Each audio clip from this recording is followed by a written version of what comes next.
యేసు రక్తమే జయం పరిచర్య ప్రైజ్ ద లార్డ్. డిసెంబర్ 23వ తేదీ 2023. ఈరోజు దేవుని వాక్యము. అన్యులు నీ ప్రాకారములను కట్టుదురు, వారి రాజులు నీకు ఉపచారము చేయుదురు.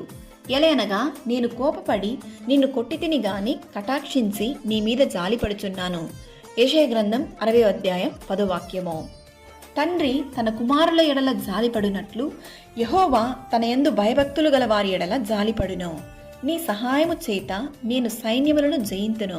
నా దేవుని సహాయము వలన నేను ప్రాకారములను దాటుదును.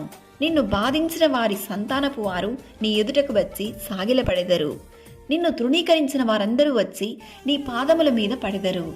నిన్ను శాశ్వత శోభాతిశయముగాను బహుతరములకు సంతోష కారణముగాను చేసేదను. ఎలయనగా నేను కోపపడి నిన్ను కొట్టితిని గాని కటాక్షించి నీ మీద జాలిపడుచున్నాను అను వాక్యం సెలవిస్తున్న విధముగా ఏదైనా విషయాన్ని బట్టి దేవుడు మనల్ని శిక్షించినను అది మన మంచికే. ఆయన మనల్ని కటాక్షించి మన పైన ఆయన జాలి చూపుచున్నాడు.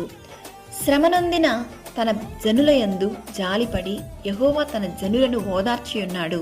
పర్వతములు తొలగిపోయినను మెట్టెలు తత్తలినను ఆయన కృప మనల్ని విడిచిపోదు. సమాధాన విషయమైన నా నిబంధన తొలగిపోదు అని నీయందు జాలిపడు యెహోవా సెలవిచ్చుచున్నాడు. సకల ఘనత మహిమ ప్రభావములు యేసయ్యకు మాత్రమే కలుగునుగాక. ఆమేన్. God bless you.